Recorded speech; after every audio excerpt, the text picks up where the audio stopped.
Hello everyone, a very warm welcome on the YouTube channel of Learnify IQ. This is Meghna, and first of all, I would like to wish you all a very happy Diwali from our side. I hope आप सबकी दिवाली बहुत बढ़िया रही हो. Now coming to the lecture, as we are currently covering atom and atomic structure in chemistry, and this lecture is going to be the part 6 of this particular topic. And आप सभी के लिए गुड न्यूज है कि part 6 जो है वो last part होने वाला है, क्योंकि ऑलरेडी ये जो टॉपिक है काफी लंबा हो गया. पार्ट 5 पार्ट्स में हमने इसको कवर किया है, बट पार्ट 6 आज लास्ट पार्ट है. एंड इसके डिस्क्रिप्शन में जाकर आप इसके नोट्स एक्सेस कर सकते हैं, वहां से रिवाइज कर सकते हैं. And if you are having any kind of doubt after revising that, so you are free to ask. We are here to address your doubts, right. तो चलिए स्टार्ट करते हैं. थोड़ी सी हम चीजें देखेंगे कि लास्ट क्लास में हमने क्या क्या चीजें कवर की थी. तो एक बार हम पीछे से लिंक स्टैब्लिश करते हैं कि लास्ट क्लास में हमने क्या पढ़ा था, राइट. लास्ट क्लास में हमने वेस्पर थ्योरी पढ़ी थी, और वेस्पर थ्योरी से ही हम थोड़ा सा रिवाइज कर लेते हैं कि जो valence shell electron pair repulsion theory है, ये एक ऐसा मॉडल है केमिस्ट्री में जहां से हम किसी भी मॉलिक्यूल के 3 डायमेंशनल शेप को प्रिडिक्ट कर सकते हैं. हालांकि बहुत कॉम्प्लेक्स मॉलिक्यूल है तो उसमें थोड़ा सा लिमिटेशन रहता है. इस थ्योरी का लिमिटेशन वही है, राइट. लेकिन ये थ्योरी किस पर बेस्ड है कि इलेक्ट्रॉन पेयर रिपल्शंस जो सेंट्रल एटम के अराउंड होंगे उसके बेसिस पे आप मॉलिक्यूल के 3D शेप को प्रिडिक्ट कर पाते हैं. प्रपोज किसने किया था, डेवलप किसने किया था, इसके नेम इंपॉर्टेंट है.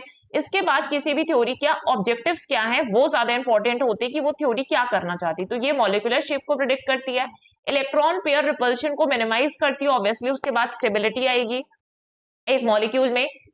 फिर हमने इसके की प्रिंसिपल्स पढ़े थे कि वेस्पर थ्योरी के की प्रिंसिपल्स क्या हैं, राइट.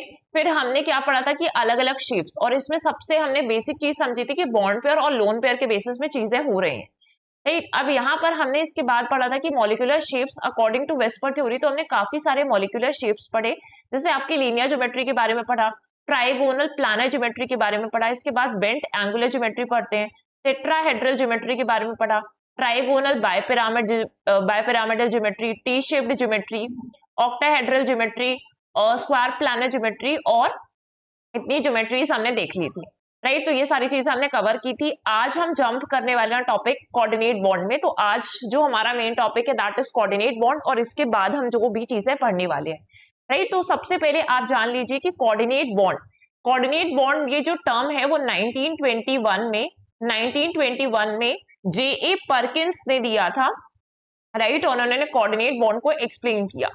पर्किंस, इनका नाम याद रखना है, और इतना इंपॉर्टेंट भी नहीं है ये नाम, आप नहीं भी याद रखेंगे तो चलेगा, बट मैंने एज एन इंट्रोडक्शन आपको बता दिया, राइट. लेकिन कोऑर्डिनेट बॉन्ड को और किस नाम से जानते हैं, तो it is also known as dative bond. Dative bond कहते हैं, या फिर इसको हम क्या बोलते हैं, डायपोलर बॉन्ड कहते हैं, और it is also known as co ionic bond, right. Co ionic bond भी इसे हम कहते हैं. तो ये सारे नाम से इसे जानते हैं. अब समझते हैं कि कोऑर्डिनेट बॉन्ड एक्चुअली में होता क्या है. तो कोऑर्डिनेट बॉन्ड जो है it is a type of covalent bond. Covalent bond का टाइप है, बट कोवेलेंट बॉन्ड नहीं कह सकते हैं इसको, हम डिफरेंस देखेंगे उसके बीच में. लेकिन ऐसा कोवेलेंट बॉन्ड है ये जब दो एटम्स जो हैं वो पेयर ऑफ इलेक्ट्रॉन्स को शेयर कर रहे हों, लेकिन जो दोनों मतलब जो पेयर ऑफ इलेक्ट्रॉन होगा वो एक ही एटम से आ रहा है ना, एक ही एटम से आ रहे हैं. जबकि हमने कोवेलेंट बॉन्ड में क्या पढ़ा हुआ है कि कोवेलेंट बॉन्ड में म्यूचुअल शेयरिंग होती है इलेक्ट्रॉन्स की, कि भाई तेरे पास भी नहीं है मेरे पास भी नहीं है, हम एक साथ शेयर कर लेते हैं. अगर 2 इलेक्ट्रॉन्स की कमी है मेरे पास भी, तेरे पास भी 2 इलेक्ट्रॉन्स की कमी है, तो इस तरीके से हम ये दोनों इलेक्ट्रॉन शेयर कर लेते हैं, राइट. ये वाले. बट एक्चुअली में कोऑर्डिनेट बॉन्ड में क्या होता है कि अगर पेयर ऑफ इलेक्ट्रॉन इस एटम के पास है तो वो डायरेक्टली इसको दे देगा, राइट. ऐसा म्यूचुअल शेयरिंग नहीं होती. तो यही डिफरेंस है. क्या covalent bond is created by the mutual sharing of electrons, right, whereas coordinate bond is formed by sharing electrons by only one atom. ये याद रखना है आपको. अब ये जो बॉन्ड फॉर्म होता है वो टिपिकली किसके बीच में हो रहा है, डोनर एटम के बीच में हो रहा है. ऑब्वियसली जिसके पास है वो दूसरे को देगा, तो वो डोनर एटम हो गया जिसके पास लोन पेयर ऑफ इलेक्ट्रॉन्स थे. अब आपको पता होगा अच्छे से कि लोन पेयर ऑफ इलेक्ट्रॉन्स क्या थे, राइट. और दूसरा वाला क्या होगा, एक्सेप्टर एटम होगा जिसके पास एम्प्टी ऑर्बिटल है और इलेक्ट्रॉन्स की कमी है, वो एक्सेप्ट कर लेगा.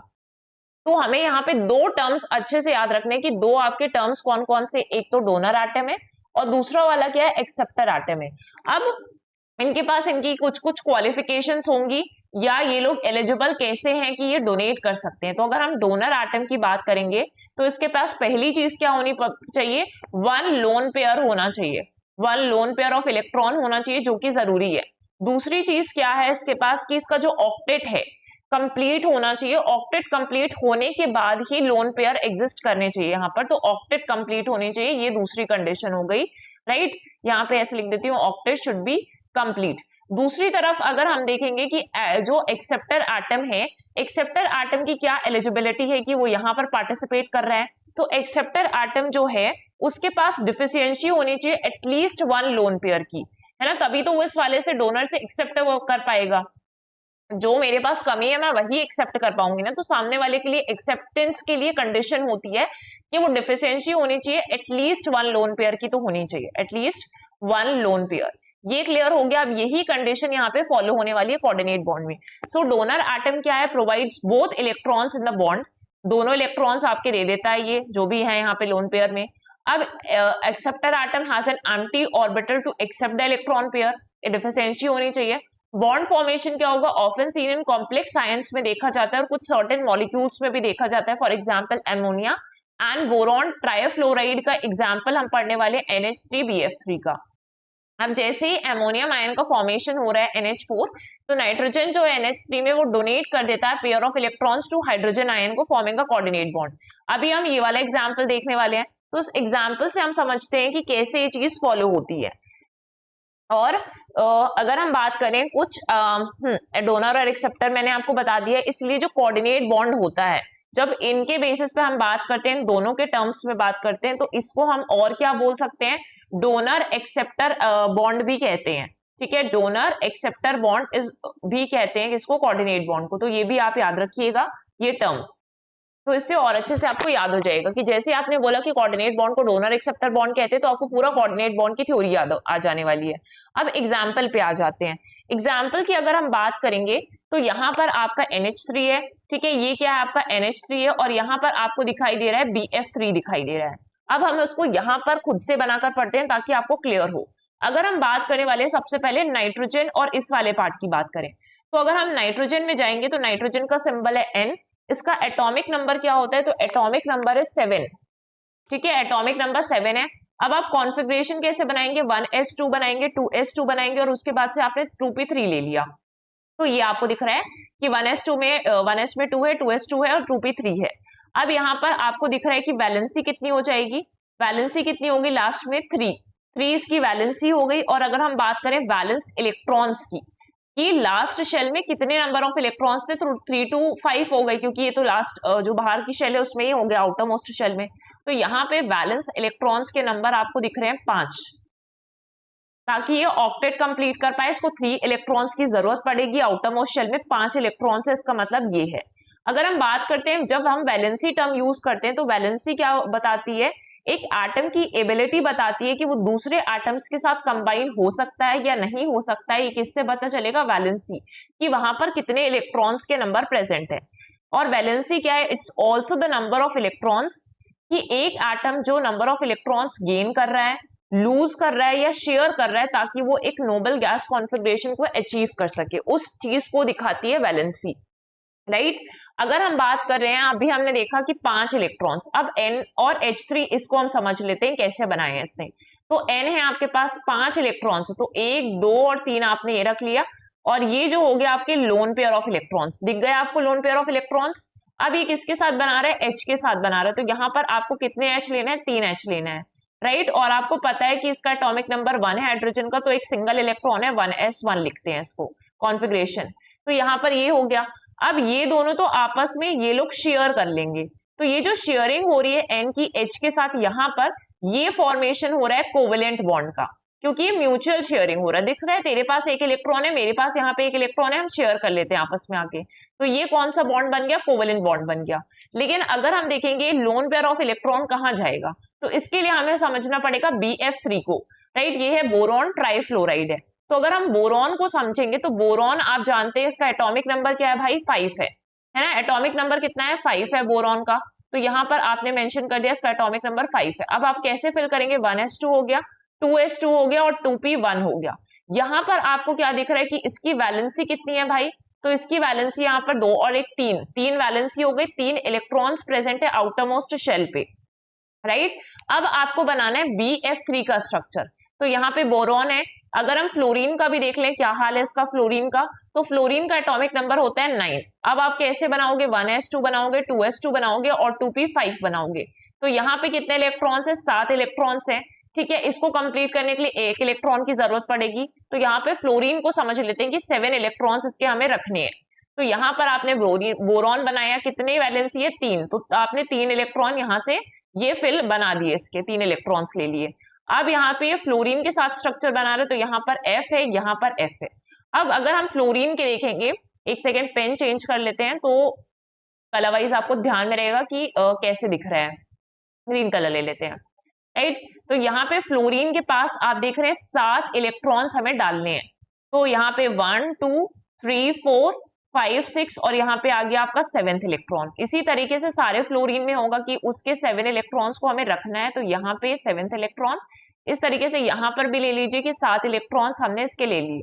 अब क्या होगा, इनके बीच में बॉन्ड फॉर्मेशन होगा। तो यहाँ पे भी इस बीच में तो क्या होगा, कोवेलेंट बॉन्ड फॉर्म होगा जब इसने यहाँ से यहाँ लिया।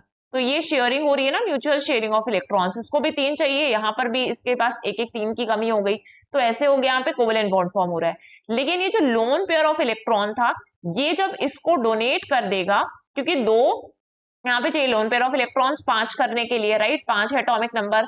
तो यहाँ पर आप देखिए कि ये जो इलेक्ट्रॉन्स है लोन पेयर, इसको यहाँ ट्रांसफर कर देगा। और जब ये इस तरीके से देता है, लोन पेयर्स को डोनेट कर रहा है, तो ये जो बॉन्ड फॉर्म हो रहा है दैट इज कोऑर्डिनेट बॉन्ड। यहाँ पे म्यूचुअल शेयरिंग नहीं हुई, ऑलरेडी कोवेलेंट बॉन्ड यहाँ पे फॉर्म हो चुका है। यहाँ पे क्या फॉर्म हो रहा है, कोऑर्डिनेट बॉन्ड फॉर्म हो रहा है। तो यही कंडीशन बोली थी कि डोनर एटम के पास 1 लोन पेयर होने चाहिए, जैसे नाइट्रोजन के पास थे, एमोनिया के पास थे 1 लोन पेयर, और ऑक्टेट कंप्लीट होनी चाहिए, तभी तो वो दे पाएगा अपना।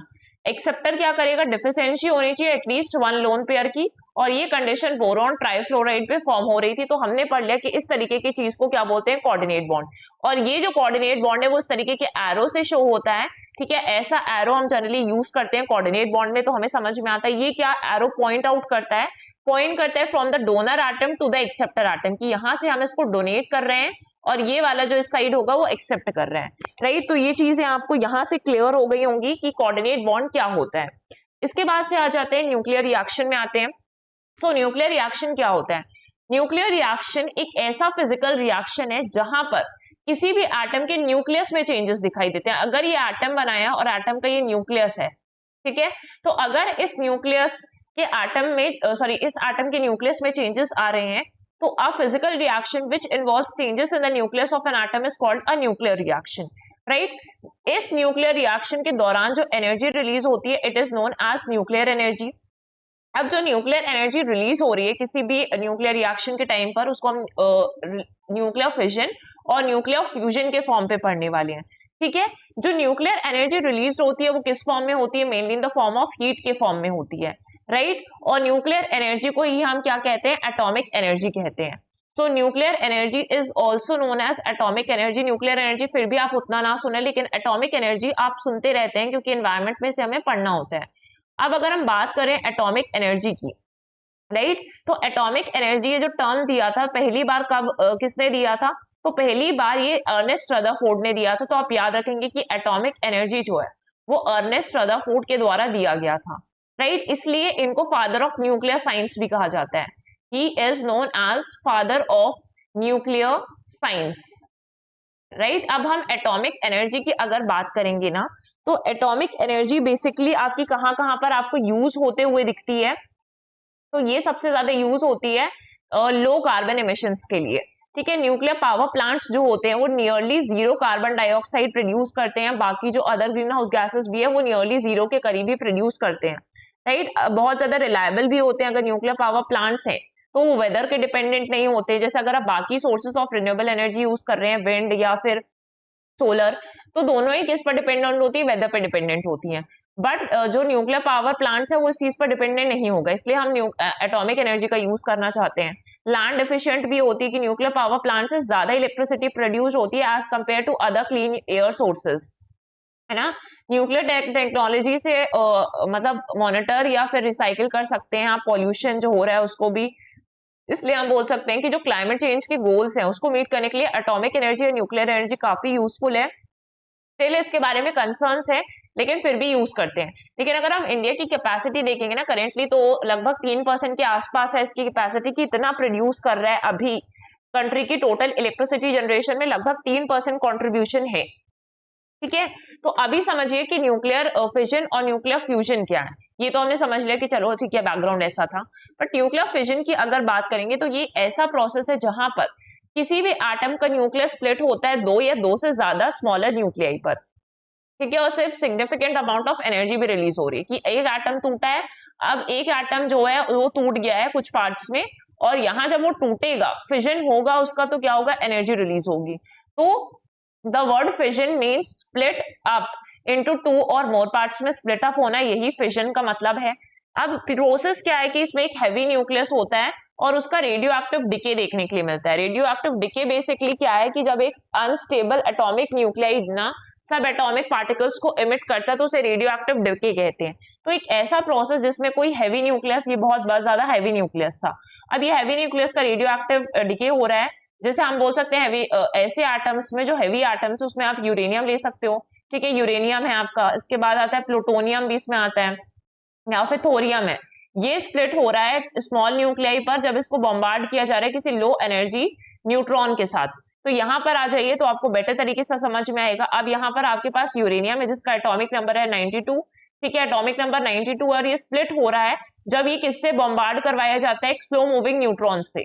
ठीक है, इसे बॉम्बार्ड करवाया गया तो क्या हुआ, ये कुछ पार्ट्स में स्प्लिट हुआ, और यहाँ पे बेसिकली क्या हो रहा है, जब ये टूटा, ये फिजन हो रहा है। ये क्या हो रहा है, फिजन हो रहा है, यहाँ पर न्यूक्लियर फिजन रिएक्शन हो रहा है, और ये टूट गया, बेरियम में टूटा है, और दूसरा आपका एटम है क्रिप्टॉन में टूटा है। बेरियम का एटॉमिक नंबर 56 एंड क्रिप्टॉन का 36। राइट, तो ये एक हैवी एटम हम बोल सकते हैं, ये जो था वो हैवी एटम था। बट यहाँ पे जो आपके स्प्लिट होने के बाद बन रहे हैं वो क्या है, आपके मीडियम वेट एटम्स है। ठीक है, मीडियम वेट एटम्स हैं, लेकिन इसके साथ साथ क्या हमें इंपॉर्टेंटली मिला, एनर्जी मिली। तो इसलिए न्यूक्लियर फिजन रिएक्शन इंपॉर्टेंट है क्योंकि एनर्जी काफी सारे रिलीज करते हैं। So when uranium atom are bombarded with slow moving neutrons, heavy uranium nucleus जो होता है वो ब्रेक होता है टू मीडियम वेट एटम्स में। ठीक है, बेरियम एंड क्रिप्टॉन में, और इमिशन होता है, इसके अलावा 3 न्यूट्रॉन्स भी निकलते हैं।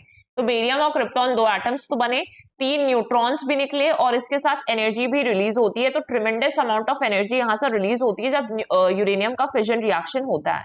ठीक है, सो अगर हम बात करें कि अगर हम एक यूरेनियम का फिजन करवा रहे हैं तो उससे 10 मिलियन टाइम्स ज्यादा एनर्जी प्रोड्यूस्ड होती है, जो कि आप बेसिकली कोल से प्रोड्यूस करेंगे उससे 10 मिलियन ज्यादा टाइम्स, 10 मिलियन टाइम्स ज्यादा एनर्जी प्रोड्यूस्ड हो रही है। ठीक है, जब एनर्जी प्रोड्यूस्ड होती है न्यूक्लियर फिजन रिएक्शन के टाइम पर, तो उसको हम यूज कर सकते हैं इलेक्ट्रिसिटी जनरेशन में, न्यूक्लियर पावर प्लांट्स वगैरह में यूज हो जाती है।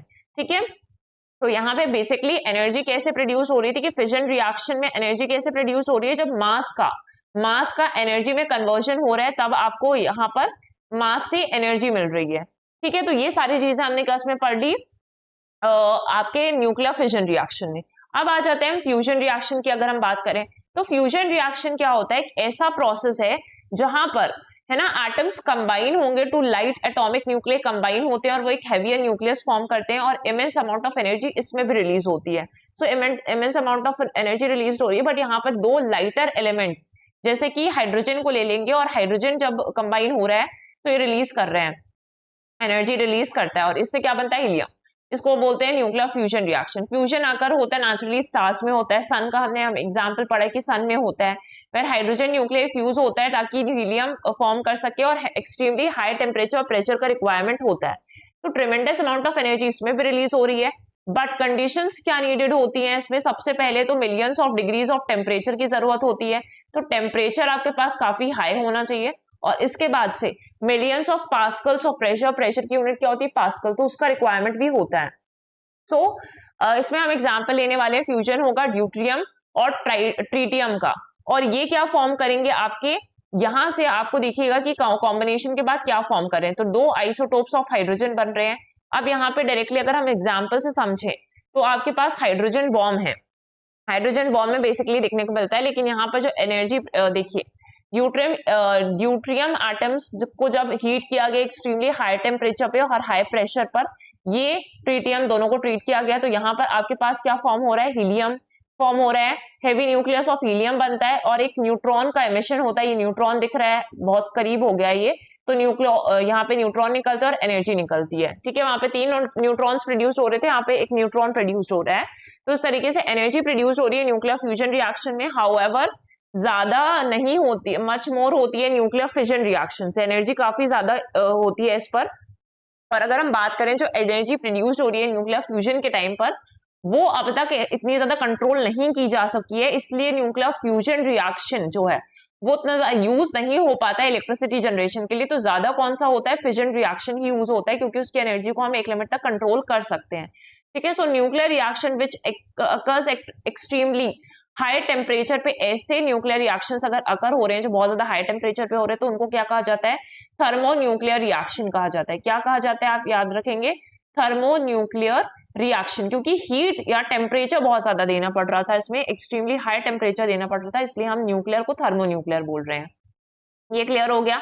अब इसमें एग्जाम्पल होता है हाइड्रोजन बॉम्ब में, है ना, ये कहां पर यूज हो रहा है, हाइड्रोजन बॉम्ब में यूज हो रहा है। तो the hydrogen bomb consist of heavy isotopes होते हैं, उसमें ड्यूट्रियम एंड ट्रीटियम के अलॉन्ग विद एलिमेंट लिथियम भी प्रेजेंट होता है, ठीक है। तो इस तरीके से एग्जांपल होता है। और यहाँ पे अगर हम बात करेंगे ना एटॉमिक बॉम्ब की, तो एटॉमिक बॉम्ब में हमें क्या चीज देखनी थी, आपका न्यूक्लियर फिजन रिएक्शन देखना था, ठीक है। जैसे आपने सुना होगा, क्या सुना है आपने, कि हिरोशिमा वाला इंसिडेंट हुआ था, राइट। जब हिरोशिमा वाला इंसिडेंट हुआ था तो उसमें यही चीज होती है, जापानी सिटीज ऑफ हिरोशिमा कब हुआ था, ये 1945 वर्ल्ड वॉर 2 चल रहा था तब हुआ था।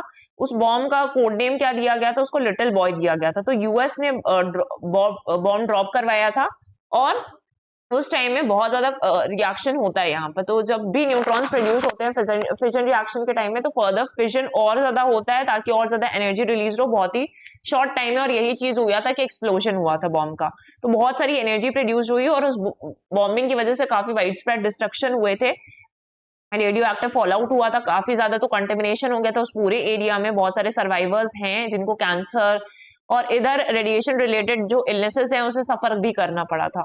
तो फिजन में हम एटॉमिक बॉम्ब पढ़ते हैं और फ्यूजन में क्या पढ़ते हैं, सॉरी एक मिनट, फिजन में हम पढ़ते हैं एटॉमिक बॉम्ब और फ्यूजन में हम क्या पढ़ते हैं, आपका हाइड्रोजन बॉम्ब के बारे में, ठीक है। तो ये सारी चीजें हमने इसमें देख ली। एक बार हम इस थ्योरी को भी देख लेते हैं जो यहाँ पर दी हुई है। न्यूक्लियर कंबाइन हो रहे हैं, न्यूक्लियस 1 प्रोटॉन एंड 1 न्यूट्रॉन, और ट्रीटियम का न्यूक्लियस होता है वो कोलाइड होता है हाई स्पीड पर, फॉर्मेशन हो रहा है हीलियम का और एक न्यूट्रॉन भी निकल रहा है, they fuse to form a helium 4 nucleus and release a neutron, release करे एनर्जी रिलीज हो रही। तो यही चीज हमने यहाँ देखी। इसकी एक थ्योरी एक बार देख लेते हैं फिजन की भी।